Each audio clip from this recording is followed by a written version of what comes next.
Hello everyone and welcome to the Walking Pod. My name is Erin Brousseau and I will be your host. This is a podcast based out of Syracuse, New York, and we're going to be discussing all things walking. In this first episode, we're going to be talking about the benefits of walking, but in later episodes, we're going to be talking about the more practical aspects of walking, such as local trails in Syracuse, ways to implement walking into your life on a daily basis, and some of the ways to make walking more fun. So those are future episodes that we have in store, but for this first episode, we're going to be talking about the benefits of walking. And you may be thinking to yourself, the benefits of walking, that seems almost redundant. I know that walking can improve your physical health. But after doing substantial research and kind of diving deeper into this topic, for me personally, I realized that there are several more aspects of walking that can improve your health. Far beyond physical. So I wanted to share those with you guys today, to kind of bring more awareness to the almost dying art of walking. Not that I don't think that walking has lost its meaning, but I think that there are fewer and fewer people getting out every day and moving their body as a result of technology. And I think that walking is such an underrated form of exercise. It's easy to do. It requires no other equipment, and it's relatively simple. So I kind of just want to discuss that with you guys today and bring a little bit more awareness to it, and the health benefits. So let's dive right in. So the first benefit of walking is that it improves energy. Now this may sound counterintuitive, as I thought, I'm thinking to myself, if I'm already tired, if I go for a walk, I'm going to be even more exhausted, as it is more tiring the further you go or the faster you walk. However, walking actually has the power to heighten your blood flow and circulation throughout the body, more specifically to the muscles in the brain, which in turn boosts your energy. And the practicality of this is true, as I've observed in my own life. I started this 1 month feat of walking home from campus every day, which I'm going to be discussing in a later episode. And I noticed that when I take the bus home, I am already fatigued. I get on the bus, I sit down, and then I get home and all I want to do is go lay down again because I just sit in that fatigue. However, if I take the time to walk home from campus, which may, yes, not be something that I want to do right off the bat, but if I force myself to just start walking, I get home and I have motivation and energy to complete tasks and get started on my homework or do the laundry, something as simple as that. So I totally agree that walking really does have the power to change your energy levels, which I think is crazy.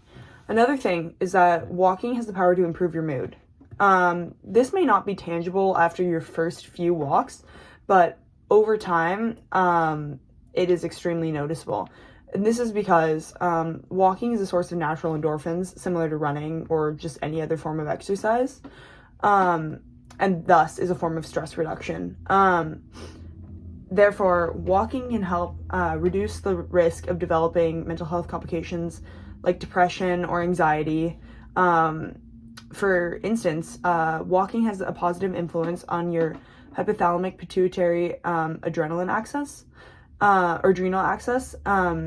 which is a central nervous system response. And this is good because the HPA axis is responsible for your stress response. Therefore, when you exercise by walking, you calm your nerves, which can make you feel less stressed. Again, I've noticed this in my own life because I find that if I go on a walk, especially when I'm really stressed, like let's say I have a lot of assignments coming up and I'm nervous that I'm not going to be able to get them all done, or I'm really stumped on how to start this essay, I find that when I go for a walk, I come to the conclusions that I never would have come to while sitting at my desk. I think that this is entirely true in the sense that my stress levels are reduced while walking and I'm able to think more critically about things, which in turn helps me come up with the ideas that I need for school and life. It just has the power to enhance mental clarity and leave you feeling better than you did feel prior to going for a walk. So I think that's a really underrated benefit and something that more people should take advantage of. Sometimes it's not taking a nap that you need, it's more so going for a walk, which will wake you up. again, this was, another benefit is that walking is obviously great for your heart. I think this is probably the most well-known benefit that people would argue, because I know that for me in elementary school, it was always talked about, like, go for a walk, or make sure you jump roping to improve your heart health. But this was highlighted even further in a randomized study of 32 adults. They found that walking increased aerobic capacity of the heart, lowered blood pressure, and reduced body mass index and body fat. In turn, this also led to greater longevity, because it was linked with a decreased risk of chronic diseases such as heart disease and certain cancers. So I guess that just goes to show that to improve longevity, walking is a key ingredient, and that can't be substituted by things like sitting. It can't even be substituted by biking, I would argue. I mean, there are different forms of exercise, but I think that walking is the most substantial way to, or not the most substantial, but the easiest way to improve your heart health on an everyday basis. Next, walking can also prevent the delay or development of type 2 diabetes, and it can also improve insulin sensitivity for those who have type 1 diabetes. As exercise activates the muscles, the muscles have receptors for insulin, which promotes the storage of glucose in muscle tissue both during and after exercise. Thereby, this lowers the amount of glucose in the blood, which can lead to a reduced risk of developing diabetes, which I know that in this day and age, especially in relation to technology, diabetes is something that has become ever more prevalent as we've become as we enter a generation where sitting becomes the new walking. It's ever more frequent that people are working 9-to-5 jobs and not even getting up from their desk once, which to me is quite frightening. And so I think that walking, even if you're walking to work, let's say, and you're sitting at a 9-to-5 and then walking home, or if you have a more active job and you're just getting in a daily walk here or there, I think has the power to completely transform this aspect of your life, and do that small thing for your body, which can have an enormous impact on your long-term health and longevity. One of my previous points as well, another study of 22 adults over the age of 50 who had already had the prevalence of obesity.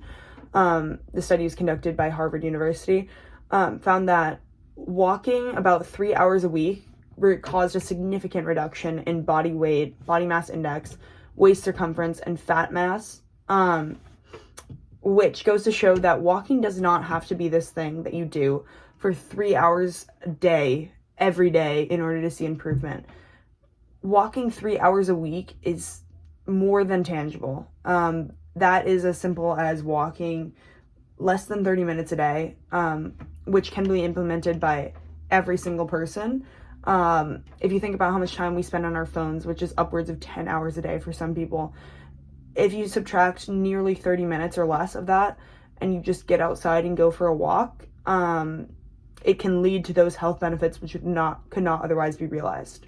So I think that goes to show that as simple as incorporating 20 minutes of walking a day, every day, can have enormous effects. The final benefit of walking that I want to discuss is sleep. I think that walking is linked significantly to improved sleep quality, both perceived and actual sleep quality. And this kind of goes along with the notion that exercise is linked to improved sleep in general, which is largely because if you're moving your body throughout the day, you're going to be more tired and fatigued at night, and therefore have better sleep. I think that for people who stay up all night playing video games and then all day are kind of lethargic, don't move their body very much, you can fall into a really bad trap of having a very bad sleep cycle and also not being able to access those REM sleep levels that are necessary for proper recovery of your muscles. However, if you're moving your body once daily, it could be as simple as, again, a 20-minute walk once a day. It has that power to regulate your hormones and regulate your mood so that you feel more tired at night and are able to get higher quality sleep, which once again goes back to the point of longevity and the power that all of these things can increase your lifespan and also increase the quality of your life while you're living it. So those are just a couple of the benefits of walking. Again, kind of general, but also I think very important to touch on, as we don't often think that walking can elicit such a positive response. It's such an underrated exercise and something that can be done all over the world, and something that I'm going to seek to bring more awareness to in this podcast. So I hope you guys enjoyed this first episode. Stay tuned for more. We've got a lot of good stuff coming, and I'm excited to get it going. Thanks, everyone.